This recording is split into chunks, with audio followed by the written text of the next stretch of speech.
To our channel. ఈరోజు మనము కాంతి సంబంధించి థర్డ్ పార్ట్ని డిస్కస్ చేద్దాం. మరి సెకండ్ పార్ట్లో మనం డిస్కస్ చేసింది మీకు ఒకసారి రివైజ్ చేస్తాను. ఒక పుటాకార దర్పణము,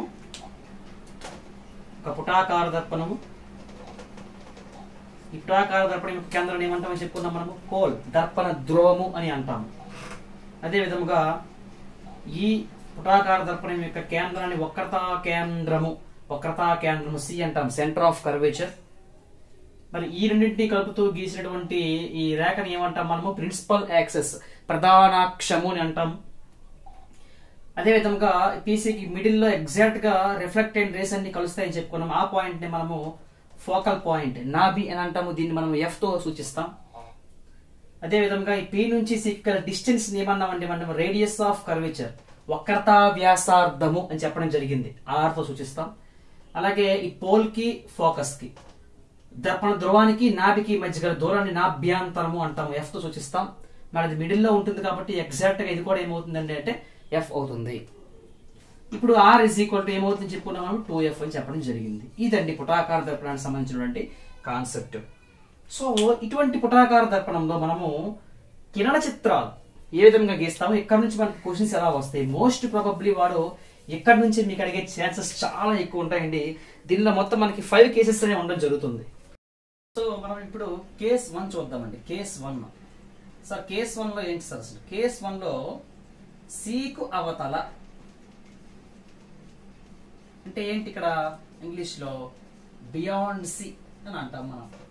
సికి అవతల ఏంటి సార్? సికి అవతల అంటే ఇక్కడ మనం ఏం చేస్తామంటే పుటాకార దర్పణం తీసుకున్నప్పుడు ఆ పుటాకార దర్పణానికి మనకి సి తెలుసు కదా, సెంటర్ ఆఫ్ కర్వేచర్, వక్రతా కేంద్రం మనకు తెలిసిందే. ఇంక ఇక్కడ పోల్, దర్పణ ధ్రువము, ఫోకల్ పాయింట్, వక్రత పిఎఫ్సి. ఇప్పుడు ఇక్కడ ఆబ్జెక్ట్ గా నేను క్యాండిల్ తీసుకుంటున్నాను, ఒక కొవ్వొత్తి తీసుకుంటాను. ఈ విధంగా ఒక కొవ్వొత్తిగా తీసుకోవడం జరిగింది. ఇప్పుడు ఇదేంటండి? ఇది వస్తువు. ఇదే మనకి ఏమవుతుంది? వస్తువు, ఆబ్జెక్ట్. ఇప్పుడు ఇమేజ్, ప్రతిబింబము ఎక్కడ ఫార్మ్ అవుతుంది? ప్రతిబింబము ఎచ్చట ఫార్మ్ అవుతుంది, ఏ విధముగా ఫార్మ్ అవుతుంది, అది మీకు బిట్స్ గా అడిగే అవకాశం అయితే ఉంది.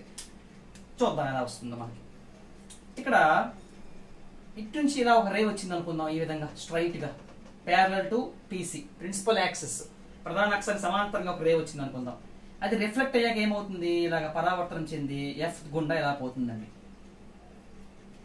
రే డయాగ్రామ్ తీసుకుంటే మనకి ఖచ్చితంగా ఒక 2 రేస్ కానీ మనం తీసుకుంటే ఎక్కడ ఫార్మ్ అవుతుంది మనకి క్లియర్ గా తెలిసిపోతుంది. ఇంకొక రే అనేది మనము త్రూ ఎఫ్ నుంచి వెళ్ళింది అనుకుందాం ఒక రే అనేది. ఇప్పుడు ఏమవుతుంది? ఇక్కడ పడింది, ఇది రిఫ్లెక్ట్ అవుతుందండి. ఈ విధంగా మనకి అది రిఫ్లెక్ట్ అవుతుంది. ఈ 2 మనకి ఎక్కడైతే కలుస్తాయో అక్కడ మనకి ఆ ఇమేజ్ అనేది ఫార్మ్ అవడం జరుగుతుంది. మరి ఏ విధంగా ఫార్మ్ అవుతుంది సార్ అంటే ఇది వెరీ వెరీ ఇంపార్టెంట్ అండి. తల క్రిందులుగా ఫార్మ్ అవుతుందండి, తల క్రిందులుగా. ఓకేనా? అంటే ఇమేజ్ మనకి బియాండ్ సి పెడితే ఎక్కడెక్కడ ఫార్మ్ అవుతుంది చూడండి. ఇక్కడ క్లియర్ గా మీకు ఎఫ్ కామా సిల మధ్య వస్తువుని అవతల పెట్టినట్లయితే ప్రతిబింబము అనేది ఎఫ్ కి మరియు సి కి మధ్య ఏర్పడుతుంది, తల క్రిందులుగా ఏర్పడుతుంది. ఓకేనండి? తల క్రిందులుగా ఏర్పడుతుంది, చిన్నదిగా ఉంటుంది. అంటే పరిమాణం ఏమవుతుందంటే చిన్నదైపోతుంది. ఇమేజ్ మనకి ఒరిజినల్ గా ఎంత ఇమేజ్ అవుతుందో దానికన్నా కొద్దిగా చిన్నదే ఏర్పడుతుంది. మరి ఇది ఏ ప్రతిబింబం అవుతుంది? నిజ ప్రతిబింబము. దీన్ని మనం తెరపైన పట్టగలము, రియల్ ఇమేజ్ అవుతుంది. ఓకే అండి? క్లియర్ అయింది మీకు? ఇక్కడ తల క్రింద అంటే ఇన్వర్టెడ్ అని అర్థం ఇంగ్లీష్ లో. ఎఫ్సీల మధ్య ఏర్పడుతుంది, తల క్రిందులుగా ఏర్పడుతుంది, ఒరిజినల్ గా ఉన్నటువంటి వస్తువు యొక్క పరిమాణం కంటే చిన్నదిగా ఉంటుంది, అలాగే నిజ ప్రతిబింబముగా ఏర్పడుతుంది. మీరు కాన్సెప్ట్ క్లియర్ గా నేర్చేసుకోవాలి ఇక్కడ. ఓకే, ఇది ఇంపార్టెంట్. ఎప్పుడండి ఈ కండిషన్? మీకు సికు అవతల ఆబ్జెక్ట్ ని పెట్టినప్పుడు ఈ విధంగా అది ఫార్మ్ అవడం జరుగుతుంది. ఇది మీ కేస్ 1 అండి. మనం ఇప్పుడు కేస్ 2 చూద్దామండి. కేస్ 2 చాలా ఈజీగా ఉంటుంది. మీరు క్లియర్ గా నేర్చేసుకోండి. నాతో పాటు మీరు కూడా గీసినట్లయితే మీకు క్లియర్ గా వచ్చేస్తుంది. సార్ ఇప్పుడు సికి అయిపోయింది కాబట్టి ఇప్పుడు సి పైన ఆన్ సి, ఇందాక సి అవతల పెట్టుకున్నా, ఇప్పుడు మనం సి పైన పెడుతున్నాం ఆన్ సి. చాలా ఈజీ అండి. చూడండి ఇక్కడ మనం ప్రయత్నిద్దాం ఎలా గీయాలో. పుటాకార దర్పణం తీసుకున్నాం, సేమ్ పి ఎఫ్ సి. ఇప్పుడు ఆబ్జెక్ట్ ని మనము సి పైన పెడుతున్నాను. నేను ఈ విధంగా పెట్టడం జరిగింది. రూపొత్తిని నేను సి పైన పెట్టాను. ఇప్పుడు ఏమవుతుంది సార్, ఇందాక తీసుకున్నట్లే ఫస్ట్ ఒక పాయింట్ ఏం తీసుకుంటాము, ఒక లైన్, ఒక రేఖని, ఒక కాంతి కిరణాన్ని ఈ విధంగా తీసుకున్నాను నేను. ఖచ్చితంగా ఎలా వస్తుంది, రిఫ్లెక్ట్ అయిన తర్వాత ఎఫ్ గుండా పోతుంది ఇలా. Okay, is it clear? Right. Next ఇంకొక రే అనేది ఎఫ్ గుండా పోతుందండి. ఈ రెండు రేస్ తీసుకుంటే సరిపోతుంది మనకి కాన్సెప్ట్ పరంగా. ఇలా రిఫ్లెక్ట్ అయింది ఇక్కడ, ఇలా వెళ్ళింది ఒకటండి, ఇలా ఒకటి రావడం జరిగింది. ఇక్కడ ఫార్మ్ అవుతుంది చూసారా, కొద్దిగా కరెక్ట్గా గీస్తే మనకి క్లియర్గా వస్తుంది అది. సో దాన్ని కానీ మనం చూసినట్లయితే ప్రతిబింబం ఎక్కడ ఏర్పడింది అంటే మళ్ళీ సి పైన మీకు ఏర్పడుతుంది. మళ్ళీ మీకు సి పైన ఏర్పడడం జరుగుతుంది. ఓకేనా? అంటే ఇక్కడ ఇమేజ్ ఎలా ఏర్పడుతుంది, ప్రతిబింబము ఎక్కడ ఏర్పడుతుంది అంటే ఇక్కడ మీరు చూసుకున్నట్లయితే క్లియర్ గా సి పైన ఏర్పడుతుంది. మనం పెట్టింది కూడా సి పైనే, ఆ ఇమేజ్ ఏర్పడడం కూడా సి పైనే. ఎలా ఏర్పడిందండి, తల క్రిందులుగా ఏర్పడింది, ఇన్వర్టెడ్. నెక్స్ట్ సమాన పరిమాణము, సైజు ఏమాత్రం తగ్గదు. ఇందాక మనకి సైజ్ తగ్గింది, కానీ ఇక్కడ మనకి సైజు ఎట్టి పరిస్థితిలో తగ్గదు, సమానంగా ఉంటుంది. ఇక లాస్ట్ది నిజ ప్రతిబింబము. నిజ ప్రతిబింబం, రియల్ ఇమేజ్ మనము తెరపైన పట్టగలము. ఎప్పుడండి ఇది, సి పైన పడితే. బియాండ్ సి పెడితే ఏ విధంగా వస్తుందో మనం చూసాం, ఇప్పుడు సి పైన అయింది. ఇది మీకు కేస్ 2 అవుతుంది. నెక్స్ట్ మనము కేస్ 3 చూద్దాం. కేస్ 3 సార్, కేస్ 3 మరి ఎక్కడ సార్ మనము పాయింట్ చేసుకోవాలి? కేస్ 3 అని చూస్తున్నప్పుడు ఇందాక మనము బియాండ్ సి పెట్టుకున్నాం, నెక్స్ట్ సికి అవతల పెట్టడం జరిగింది, తర్వాత సి పైన పెట్టాం. ఇప్పుడు మనము కేస్ 3లో ఎఫ్ మరియు సిల మధ్య, ఎఫ్ మరియు సిల మధ్య, బిట్వీన్ ఎఫ్ అండ్ సి. ఏంటి సార్ ఎఫ్ మరియు సిల మధ్య అంటే మనము ఫిగర్ డ్రా చేద్దాం. ఓకే, ఇలా మీరు తీసుకుంటాం. సేమ్ అంటే పి ఎఫ్ సి. ఓకేనా? ఇప్పుడు నేను ఆబ్జెక్ట్ ని ఎఫ్ మరియు సిల మధ్య పెట్టడం జరిగింది. ఈ విధంగా ఎఫ్ మరియు సిల మధ్య పెట్టడం జరిగింది. మనం ఇప్పుడే డిస్కస్ చేయడం జరిగింది కూడా ఆల్రెడీ. మనము 2 రేస్ తీసుకుంటే చాలు అనుకున్నాం కదా. ఒకటి రే ఇలా తీసుకున్నాను నేను. ఏమవుతుంది, ఇది రిఫ్లెక్ట్ అయ్యాక పరావర్తనం చెంది ఇలా వస్తుందండి. ఓకేనా? ఇంకొకటి మీకు ఎఫ్ గుండా పోయినట్టు ఒకటి తీసుకున్నాం మనం. ఇది మళ్ళీ రిఫ్లెక్ట్ ఈ విధంగా రావడం జరిగింది. ఈ రెండు కలిసిన ప్లేస్ దగ్గరే మనకి ప్రతిబింబం అనేది ఏర్పడుతుంది. కాబట్టి ఇక్కడ చూసినట్లయితే మీరు ఎక్కడ ప్రతిబింబం ఏర్పడుతుంది, ఇది కూడా సేమ్ అండి, తల క్రిందులుగానే ఏర్పడుతుంది. అయితే ఫిగర్ బట్టి మీకు చెప్పొచ్చు ఇక్కడ ఇమేజ్ అనేది ఏ విధంగా ఫార్మ్ అయిందో. మనకి ఇమేజ్ ఇక్కడ ప్రతిబింబం ఏ విధంగా చూద్దాం మనం. ప్రతిబింబము ఏ విధంగా ఫార్మ్ అయిందని మనం చూసినట్లయితే ఎఫ్ కి మరియు సి కి మధ్య పెట్టినప్పుడు ప్రతిబింబం ఏమైంది చూసారు ఇక్కడ మీరు, సి కి అవతల ఏర్పడింది. సి కి అవతల, బియాండ్ సి, రివర్స్ అయింది. ఇందాక మనం సి కి అవతల పెడితే ఎఫ్ కి మరియు సి కి మధ్యలో ఏర్పడింది. ఇప్పుడు మనం ఎఫ్ కి సి కి మధ్యలో పెడితే సి కి అవతల ఏర్పడింది, రివర్స్ అవుతుంది దానికి. తర్వాత తల క్రిందులుగా అనేది కామన్ గా ఉంటుంది, ఇన్వర్టెడ్, తల క్రిందులుగా. తర్వాత పరిమాణం ఇక్కడ పెద్దది అవుతుంది. చూసుకోవాలి, కన్ఫ్యూజ్ అవ్వద్దండి మీరు, ఏం పర్వాలేదు.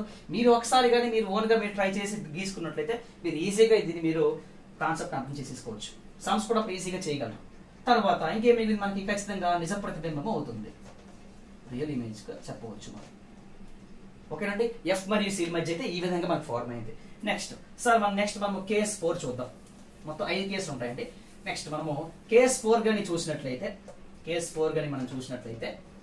ఇప్పుడు ఎఫ్ పైన ఆన్ ఎఫ్ అండి. ఇక్కడ ఆన్ ఎఫ్ అంటే మరి ఎలా వస్తుంది సార్? ఇది సింపుల్ అండి, ఇది ఏముండదు, ఇంకా ఈజీగా ఉంటుంది. ఆన్ ఎఫ్ కాబట్టి మళ్ళీ same construction, P F C.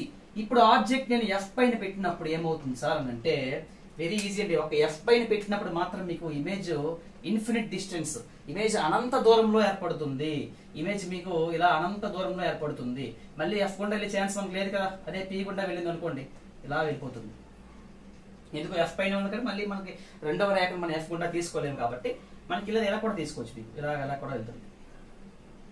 So అది మీకు ఇంపార్టెంట్ కాకపోయినా సరే ఇక్కడ ఇంపార్టెంట్ పాయింట్ ఏంటంటే ఎఫ్ దగ్గర కానీ నువ్వు వస్తువు పెట్టినట్లయితే ప్రతిబింబము ఎక్కడ ఏర్పడుతుంది, ప్రతిబింబము అనేది అనంత దూరంలో ఏర్పడుతుంది. వెరీ వెరీ ఇంపార్టెంట్, అనంత దూరంలో ఏర్పడుతుంది. కాబట్టి ఇంకా మనం ఏం చెప్పడానికి అవకాశం లేదు. నిజ ప్రతిబింబం విజయ ప్రతిబింబం అని చెప్పలేము. ఎందుకు, అక్కడ ప్రతిబింబం అనేది అనంత దూరంలో ఏర్పడుతుంది కాబట్టి. రైట్. ఇంకా కేస్ కేస్ 5 ఏంటండి అంటే ఇప్పటికే మీకు ఐడియా వచ్చేసి ఉంటుంది కేస్ 5 ఏమవుతుందో. రైట్, కేస్ 5 కానీ మనం చూసినట్లయితే పి అంటే దర్పణ ధ్రువానికి మరియు నాభిల మధ్య వెరీ వెరీ ఇంపార్టెంట్ అండి. ఇది దీని దగ్గర మనకి బిట్లో అడిగే స్కోప్ ఉంటుంది. మనకు కాన్కేవ్ ఇదంతా కూడా పుటాకార దర్పణం కదా, పుటాకార దర్పణం యొక్క యూజెస్ ఏంటి అనేది దీనిపైన డిపెండ్ అయి ఉంటుంది, కేస్ 5 పైన డిపెండ్ అయి ఉంటుంది. ఇక్కడ మీకు మళ్ళీ మనం ఒక పుటాకార దర్పణం తీసుకున్నట్లయితే పి కదా, పి ఎఫ్ సి ఇక్కడ పెట్టాను నేను ఆబ్జెక్ట్. పికి ఎఫ్ కి మధ్యలో పెట్టినప్పుడు మీకు ఇక్కడ చూసినట్లయితే ఇలా వెళ్ళింది కదండి, ఇలా వెళ్ళి మీకు ఇలా రిఫ్లెక్ట్ అవుతుందని చెప్పుకున్నాం మనం. అప్పుడు ఏమవుతుందంటే ఇది అద్దము లోపల ఫార్మ్ అవుతుంది. చాలా ఇంపార్టెంట్ అండి. ఇదే కదా లోపల అద్దం ఉంటుంది కదా మనకి, ఆ అద్దము లోపల మనకి ఇక్కడ ఫార్మ్ అవుతుంది. ఇమేజ్ అన్నది అద్దము లోపల ఫార్మ్ అవుతుంది. చాలా ఇంపార్టెంట్ అండి, చాలా ఇంపార్టెంట్. ఇక్కడ మీరు జాగ్రత్తగా చూసినట్లయితే ఇక్కడ ఇమేజ్ ఏ విధంగా ఫార్మ్ అవుతుంది, ప్రతిబింబం ఏ విధంగా ఫార్మ్ అవుతుంది, ఎక్కడ నుండి పెట్టానో, ఇక్కడ వస్తువు ఎక్కడ పెట్టడం జరిగింది, కొవ్వొత్తిని ఎక్కడ పెట్టడం జరిగింది, పి మరియు ఎఫ్ ల మధ్య పెట్టినప్పుడు అద్దము లోపల, అద్దము అంటే పుటాకార దర్పణం లోపల ఫార్మ్ అవుతుందండి. ప్రతిబింబము అనేది పుటాకార దర్పణము లోపల ఫార్మ్ అయింది. అది కూడా నిటారుగా ఫార్మ్ అవుతుందండి, నిటారుగా ఏర్పడుతుంది. విజువల్ అంటాం ఇంగ్లీష్ లో అయితే మనం. నిటారుగా ఏర్పడింది, ఈ విధంగా ఏర్పడుతుంది. అంటే ఎలా ఉండదు అలానే వస్తుంది. పరిమాణం ఎలా ఉంటుందండి, పరిమాణం మనకి కొద్దిగా పెరుగుతుందండి, పరిమాణము మనకి పెద్దదిగా ఉంటుంది. అయితే అద్దములో ఏర్పడిన ప్రతిబింబం ఎప్పుడు కూడా మనకి ఏమవుతుందని చెప్పుకున్నాం మనము, మిథ్యా ప్రతిబింబం అనేది అవుతుంది. నిజ ప్రతిబింబము కాదు, మిథ్యా ప్రతిబింబం అనేది అవుతుంది. ఇక్కడ ఒక్క దగ్గరే మనకి చేంజ్ అయ్యింది, చూసారా? ఇది వెరీ వెరీ ఇంపార్టెంట్. మనకి ఇక్కడ పీకి ఎఫ్ కి మధ్యలో కానీ మనం పెట్టినట్టయితే కొవ్వొత్తిని మనకి ప్రతిబింబము అనేది అద్దము లోపల ఏర్పడింది, పెద్దగా ఏర్పడింది, నిటారుగా ఏర్పడింది. ఓకేనా? రైట్, నెక్స్ట్ అయితే సార్ ఇది బిట్స్ ఎలా సార్ స్కోప్ ఉంది? పుటాకార దర్పణాలను ఎక్కువగా ఎక్కడ సార్ యూజ్ చేస్తారంటే మనకి షేవింగ్ అద్దాల్లో ఉపయోగిస్తారండి. కొద్దిగా మనకి పెద్దదిగా కనిపిస్తుంది అక్కడికి వెళ్ళాక మొహాలు మనకి, అంటే ఎక్కువగా మిర్రర్స్ యూజ్ చేస్తారు అక్కడ. ఎందుకంటే మనకి ఫ్రంట్ ఒక మిర్రర్ ఉంటుంది, బ్యాక్ సైడ్ ఒక మిర్రర్ ఉంటుంది. సో మీకు వాడికి కొద్దిగా బ్రాడ్ గా కనిపించాలి అంటే ఖచ్చితంగా వాడు పుటాకార దర్పణాలను యూజ్ చేస్తారు. ఇంకా ది బెస్ట్ ఎగ్జాంపుల్ ఇంకా ఎక్కడ సార్ మనం యూజ్ చేస్తామంటే మనము డెంటిస్ట్, దంత వైద్యుడి దగ్గరికి కానీ వెళ్ళినట్లయితే వాడు ఏం చేస్తారంటే ఆ డాక్టర్స్ మన నోట్లో ఒక స్పూన్ లాంటిది పెడతారు, ఒక అద్దం లాంటిది, ఇలా ఉంటుంది, గరిట్లాగా ఉంటుంది. అది ఇది పుటాకార కదా, ఇది కాన్కేవ్ కదండి. మన పంటి దగ్గరగానే పెట్టినట్లయితే ఈ విధంగా మనకి ఆటోమేటిక్ గా మన పన్ను పెద్దదిగా కనిపిస్తుంది. ఎందుకంటే పెద్దదిగా కనిపిస్తుంది, ఇక్కడ మీకు రాశాను చూడండి, పరిమాణం పెద్దదిగా ఉందని చెప్పాను కదా. అంటే అతను తీసుకున్న డాక్టర్ యూజ్ చేస్తున్న పుటాకార దర్పణం తీసుకున్నట్లయితే మన పన్ను ఆ అద్దములో ఎక్కడండి సెట్ చేసినట్టు, పీకి ఎఫ్ కి మధ్యలో ఎక్కడ మన యొక్క టీత్ ఉన్నట్లు లెక్క, మన యొక్క దంతం అక్కడ ఉన్నట్టు. అప్పుడు ఆటోమేటిక్ గా మిర్రర్ లో ఏం కనిపిస్తుంది, పెద్దదిగా కనిపిస్తుంది. సమస్య ఏంటనేది డాక్టర్ ఈజీగా తెలుసుకోగలడు. ఇది మీకు పుటాకార దర్పణానికి సంబంధించింది. మరొకసారి చక్కగా చూసి మీరు రివైజ్ చేసుకొని మీకు మీరుగా ఓన్ గా ఏ విధంగా మనకి ఇమేజ్ ఫార్మ్ అవుతుందని తెలుసుకుంటే మీకు చాలా ఈజీగా వచ్చేస్తుంది కాన్సెప్ట్. ఇక్కడ నుంచి సమ్స్ కూడా మీకు ఈజీగా ఉంటాయి. సార్ మరి కుంభాకార దర్పణం పరిస్థితి ఏంటి సార్? కుంభాకార దర్పణానికి ఇన్ని ఇమేజెస్ ఉండవండి, వెరీ వెరీ ఈజీ అండి. కుంభాకార దర్పణంలో మీరు ఇక్కడ మనము 5 కేసెస్ తీసుకున్నాం కదా. ఏంటండి ఫస్ట్ కేసు ఏంటంటే తీసుకున్నాం మనము సీకు అవతల. సెకండ్ కేసు ఏంటండి మనం తీసుకున్నాము సీకు పైన. థర్డ్ కేసు ఏంటండి మనం తీసుకున్నాము ఎఫ్ పైన, సారీ ఎఫ్ మరియు సీల మధ్య, ఎఫ్ మరియు సీల మధ్య. ఫోర్త్ కేసు ఏంటండి ఎఫ్ పైన. ఇంకా అదే విధంగా ఫిఫ్త్ కేసు ఏంటండి మరి పి మరియు ఎఫ్ ల మధ్య. గుర్తు పెట్టేసుకోండి, కుంభాకార దర్పణం కానీ మనం తీసుకున్నట్లయితే, కాన్వెక్స్ మిర్రర్ కానీ మనం తీసుకున్నట్లయితే, కుంభాకార దర్పణం కానీ మనం తీసుకున్నట్లయితే ఈ 5 కేసెస్ లో కూడా మనకి వస్తువు ఎక్కడ పెట్టినా సరే ప్రతిబింబము అనేది ఎలా ఏర్పడుతుంది సార్ అని అంటే చిన్నదిగా ఏర్పడుతుంది, నిటారుగా ఏర్పడుతుంది, నిటారుగా ఏర్పడుతుంది. ఎక్కడ సార్ ఫార్మ్ అవుతుంది మరి? ఈ 5 కేసెస్ లో కూడా అద్దము లోపల, అద్దము లోపల పి మరియు ఎఫ్ ల మధ్య ఫార్మ్ అవుతుంది, పి మరియు ఎఫ్ ల మధ్య ఏర్పడుతుంది. అంతే. ఇంకా కుంభాకార దర్పణానికి అన్ని కేసెస్ లో ఒకటి, మన పుటాకార దర్పణం ఒకటే ఇంపార్టెంట్. అంటే ఇంపార్టెంట్ అంటే కేసులు ఎక్కువగా ఉంటాయి కాబట్టి, case 1, case 2, case 3, case 4, case 5. అదే మనకి కుంభాకార దర్పణం తీసుకుంటే ఈ 5 కేసెస్ లో నువ్వు ఎలాగ మనం ప్రయోగం చేసినా సరే ప్రతిబింబం ఎక్కడ ఏర్పడుతుంది? అద్దము లోపల P మరియు F ల మధ్య ఏర్పడుతుంది, చిన్నదిగా ఏర్పడుతుంది. ఎక్కడ సార్ దీన్ని మనం యూజ్ చేస్తాం? ది బెస్ట్ ఎగ్జాంపుల్ మనము వాహనాలు ఉపయోగిస్తాం. మోటార్ సైకిల్స్ కానీ మనం చూసినట్లయితే అక్కడ మీకు ఆ సైడ్ ఉపయోగించే మిర్రర్స్ ఏమవుతాయంటే రియర్ వ్యూ మిర్రర్స్ అవుతాయండి. రియర్ వ్యూ మిర్రర్స్ అంటే ఏంటి సార్? ఒకసారి మీరు మీకున్నటువంటి వెహికల్ యొక్క అద్దం కానీ మీరు చూస్తే లైట్ గా ఉబ్బెత్తుగా ఉంటుంది. ఇలా ఉబ్బెత్తుగా ఉంది అంటే అది ఏమవుతుంది? కుంభాకార దర్పణం అవుతుంది. కాన్వెక్స్ మిర్రర్ అవుతుంది ఖచ్చితంగా. అదేమవుతుందండి మనకి? కాన్వెక్స్ గా అవుతుంది. ఆటోమేటిక్ వెనక ఎంత పెద్ద లారీ వస్తున్నా సరే మీకు బండి యొక్క అద్దంలో చిన్నదిగా కనిపిస్తుంది. వెనక ఎంత పెద్ద వెహికల్ వస్తున్నా సరే నువ్వు అద్దంలో చూస్తున్నప్పుడు, డ్రైవింగ్ చేస్తున్నప్పుడు మీకు ఆ యొక్క ఇమేజ్, ఆ యొక్క వెహికల్ అనేది మీకు చాలా చిన్నదిగా కనిపిస్తుంది. దానికి రీజన్ ఏంటంటే అక్కడ వాళ్ళు ఉపయోగించింది ఏమంటే కుంభాకార దర్పణాన్ని ఉపయోగిస్తారు. రియర్ వ్యూ మిర్రర్స్ లో ఉపయోగించే అద్దాలు ఏంటంటే కుంభాకార దర్పణాలు. అలాగే మనకి కార్ తీసుకున్నట్టయితే మీరు కార్ లో కూడా మీకు ఆ సైడ్ బ్యాక్ సైడ్ అద్దాలు చూస్తే కొద్దిగా ఉబ్బెత్తుగా కనిపిస్తాయి. మనకి ఎంత ఆబ్జెక్ట్ చిన్నదిగా కనిపిస్తుంది. ఇంకా మనకి హెడ్ లైట్స్ ఉంటాయి కదా, బండికి హెడ్ లైట్ ఉంటుంది మనకి. మీకు లోపల ఓపెన్ చేసి చూస్తే మీకు బల్బు చిన్నదిగానే ఉంటుంది బల్బు, కానీ లైటింగ్ మనకి ఎక్కువగా వస్తుంది. అంటే ఏమవుతుంది? ఇక్కడ ఇమేజ్ అనేది మనకి పెద్దగా వస్తుంది. ఇమేజ్ పెద్దదిగా వస్తే అది ఏమవుతుంది? మనకి పుటాకార దర్పణాలు అవుతాయి. అది ఇమేజ్ చిన్నదిగా వస్తే ఏమైందండి? ఇక్కడ మనం చూసుకుంటాం కుంభాకార దర్పణం అయింది. వాహనాల యొక్క హెడ్ లైట్ లో ఉపయోగించేది ఏంటంటే పుటాకార దర్పణాలు. ఇలా ఉంటుంది కదా లైట్, ఈ లోపల లైట్ ఉంటుంది మీకు. దాని యొక్క రిఫ్లెక్ట్ ఇలా పడుతున్నప్పుడు ఇదిగోండి ఇలా మీకు ఉన్నట్లు లెక్క ఆ బల్బ్ అనేది మీకు ఈ యొక్క రిఫ్లెక్షన్ దీని మీద పడుతుందండి. బయటికి మనకి ఏమొస్తుంది? లైటింగ్ అనేది ఎక్కువగా రావడం అనేది జరుగుతుంది. వాహనాల యొక్క హెడ్ లైట్లలో ఉపయోగించేది ఏంటంటే పుటాకార దర్పణము. వాహనాల యొక్క సైడ్ మిర్రర్లో ఉపయోగించేది ఏంటంటే రియర్ వ్యూ మిర్రర్స్. ఇదండి మనకి కాన్సెప్ట్. కుంభాకార పుటాకార దర్పణం యొక్క రేఖా చిత్రాలు ఏ విధంగా ఉంటాయి, కిరణ చిత్రాలు ఏ విధంగా ఉంటాయి, వాటి యొక్క యూసెస్ ఏంటి అన్నది మనము తర్వాత పార్ట్ లో వీటికి సంబంధించిన సమ్స్ ఇంకా మిస్ చేసిన పాయింట్స్ ఏమైనా ఉంటే మీకు చెప్పడం జరుగుతుంది. ఓకేనా? Thank you friends.